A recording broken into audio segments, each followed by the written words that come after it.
used to be a lesbian, believe it or not. And, What? Like, you're dating a guy and he's just like, yeah, me too. Like, no, I'm serious. So this week's theme is partners and dating. So this thing is here. Hi. Hi. This is Ali. In all trans relationships, people discuss consent, and in cis relationships, no one ever discusses consent because it's all implicit. I remember with Jude, like, even before we kissed for the first time, we actually had a discussion about, like, can I kiss you? Yeah, you can kiss me, that's fine. Yeah. It's like, I can't even imagine that, like, unless when you're 13. And, like... when you first like, hold hands. Can I hold your hand? It's just, like, even when you're clubbing and stuff and you kiss someone, it's all implicit. Yeah. And, like, there's still usually just as much consent. But in trans relationships, it's always so much more, like, layered and verbal and... I think a lot of that goes into, like, I have some idea of, like, so if you're going to, I'm like, if this was me, I probably wouldn't be comfortable. I'll ask. Yeah, I guess that's true. Like, especially with things that are, like, private to trans people, like, genitalia. In a cis relationship, like, oh, you're kissing and you move slightly further, and, like, it'd be totally fine, like, for me to, like, touch their genitals and stuff. Yeah. I could not have said that worse. But in, like, a trans relationship, obviously, there's a lot more, can I do that? Is that okay? Yeah. Like, there's a lot more explicit discussion of, like... I think it's even different in, like, cis and trans couples. Like, say you're cis. Okay. And... My mother will be so happy. we've just started dating. You're not necessarily aware of other trans people, so you don't know the experiences. So I think in that sense it can, not applying this to anyone obviously, but it can be a bit awkward just because, like, wait, no, I'm not necessarily comfortable with that. Yeah. But, like, because obviously you're trying to, like, I wonder if Jasper's okay with this. Jasper, are you okay with this? I'm like, actually no, or yeah, that's fine. I guess that's the whole, like, implicit thing. Yeah. Like, you assume implicitly that people are comfortable with their bodies, they're comfortable with, like, what they're doing. In cis couples, I have to be the one dominating. My hand must go over yours like that and not under yours. No. And, like... Because you don't play that as well. I play the hand thing, yeah. With, like, trans couples, like, sometimes there's, like, an overemphasis of that. Yeah. Because you're just getting used to your gender roles and you're just like, I have to fit into it perfectly. Yeah. And sometimes it's a lot less, and, like, people are just more comfortable, there's more fluidity. Yeah. Especially, like, non-binary stuff. Yeah.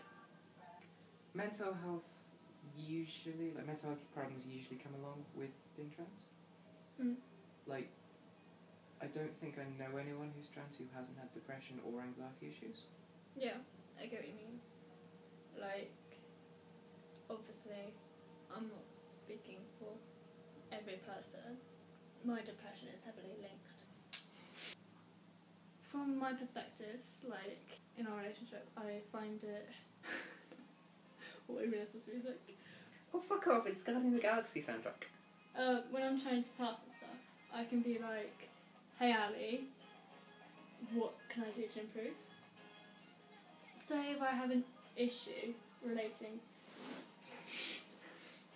You're literally the worst person to do a video with. Stop.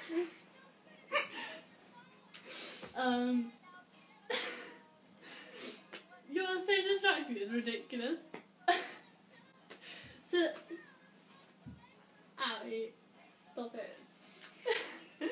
So, say if I have an issue and I'm like, oh, I don't know what to do about this, kind of more likely to know about it. If I was with someone who's cis, I wouldn't necessarily be able to discuss, like, comfortably. Yeah.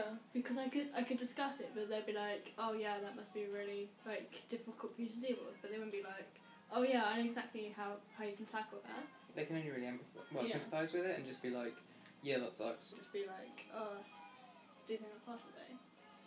Yeah. I don't think I necessarily have a position if I was with someone cis. I think they get more annoyed with that. Yeah. Like, they wouldn't understand why it was something that bothered you. Yeah. I still think you trust cis people more if you're dating them. Just because cis people don't get it. I guess that's the difference between trust and feeling comfortable. Yeah. We still argue over the same that cis people argue about. It's true. And, like, we still have the same issues that cis people have. Like, it's just in the beginning, like, we both just have one extra big, massive stress thing. I think the thing is that, like, yeah, there are some aspects that are different in trans relationships, but at the end of the day, it's still just a relationship, isn't it? Yeah, I agree. Boring relationships. Just with you. Why are you so nice to me? I know. Allie's 21 and has toys. I like my stuffed animals. I have other toys. Not their life. Like, if we broke up, I probably wouldn't want to enter into another trans relationship for a while. Like, not with someone who's newly transitioning. Yeah. Like, because it can be super supportive, but it's also super stressful.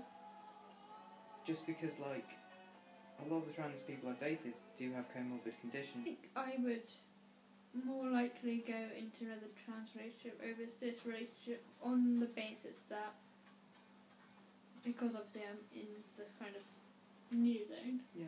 Like, I think also just because the location I'm in, I know a lot of trans people now. You don't date people because they're trans, you date people because they're like Allie. No, it was because you date people because you have things in common and you support each other. It's not because you're both equally flawed. You'd never work on your flaws. What, like me burritoing myself in Jubo? Burritoing yourself? Yeah. Oh yeah. I hate it when you do that. You punched me when in the middle of your sleep. Did I? Did I Yes, do that? you done it like 3 times.